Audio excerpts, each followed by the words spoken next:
हाँ जी, सत श्रीकाल जी सारे नो नित्या कार केयर से आज फिर एक वीडियो लेके आए हैं। मेरे पास आई है वेरना हुंडई की वेरना। इसमें देखिए टोचन होके आई है मेरे पास, मिस्त्री भाई लोगों के पास से ही आई है। अब इसमें देखिए चेक लाइट और इमोबिलाइज़र का लाइट नहीं आ रहा है। यहाँ पर चेक लाइट आएगा और यहाँ पर इमो का लाइट आएगा। ठीक है, ये दोनों लाइट नहीं आ रहा है। और भाई लोगों ने क्या किया है, ईसीएम वगैरह खोल खाल के पूरा कोशिश किया है। अब ईसीएम लटका के मेरे पास लेके आए हैं और मैंने वीडियो लगाया। वो वीडियो खैर जब तक चेक लाइट आएगा नहीं, तो देखिए ऐसा उन्होंने ईसीएम को लटका के लाए थे मेरे पास। ये अभी मैंने खोला है, यहाँ ईसीएम लटका है ना। अब इसको अपन चेक करते हैं कि ईसीएम में एक्चुअल में है क्या फॉल्ट। चेक लाइट नहीं आ रहा है। मैंने अभी लगा के देख लिया है, सब चीज़ चेक कर लिया है, नहीं आ रहा है इसमें चेक लाइट। अब मैं चेक करता हूँ अपने टेबल पे जाके, है ना। अब इसको प्रोबेबली चेक करना है मैंने।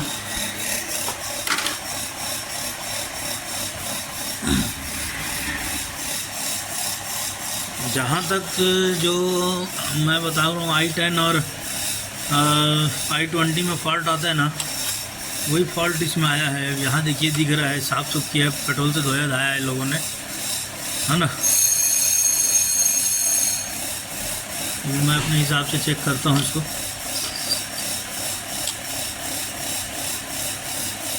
चलिए ठीक है, इसको चेक करके फिर मैं ना जो फॉल्ट होगा वो आपको सामने शो करता हूँ। हाँ जी, ये देखिए, अब आपको मैं दिखाता हूँ। ये जो मैंने कैपेसिटर है, एक कैपेसिटर उखाड़ा है ना। अब जो तो ईसीएम रिपेयरिंग करते हैं मेरे भाई लोग, जो उन लोगों को तो पता लग जाएगा कि कैपेसिटर उखाड़ने के बाद में क्या चेक करना है ना। तो फॉल्ट जो है यहीं पर है। तो बाकी जो डिटेल है वो हम पूरी डिटेल दे नहीं पाएंगे ना, क्योंकि कुछ चीज़ें हिडन भी रखनी पड़ती है। इतना मैं बता दूं कि फॉल्ट जो है यहीं पर है। तो फॉल्ट को मैं क्लियर करके ठीक करके फिर गाड़ी में फिट करके देखता हूँ। ठीक है, पहले मैं इसको कैपेसिटर को लगा लूँ और फॉल्ट को सही कर लूँ, फिर आगे का कहानी को देखता हूँ। ठीक है जी। हाँ जी, ये मैंने लगा लिया है ना। और जहाँ प्रॉब्लम था वहाँ भी मैंने वर्क कर दिया है इसमें। अब इसको लगा के देखता हूँ गाड़ी में। चलिए लगा के देखते हैं।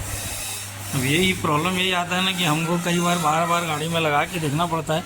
इसलिए गाड़ी मेरे पास रहे तो हम हर काम कर लेते हैं जिससे गाड़ी चालू हो जाए।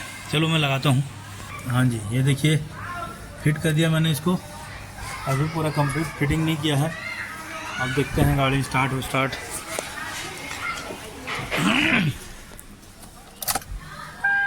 ये देखिए आ गया लाइट। ये देखिए चेक इंजन लाइट यहाँ आ गया और वो ईमो का लाइट आ गया। तो ये केस आ ही रहे हैं बहुत अभी। ले लिया, गाड़ी स्टार्ट भी हो गया अपना, है ना। इसमें एक प्रॉब्लम और था जो मैं पहले सॉल्व कर चुका हूँ। पहले गाड़ी जो चालू थी, मैं ये जो थ्रोटल बॉडी है ना, थ्रोटल बॉडी रेस नहीं हो रही थी।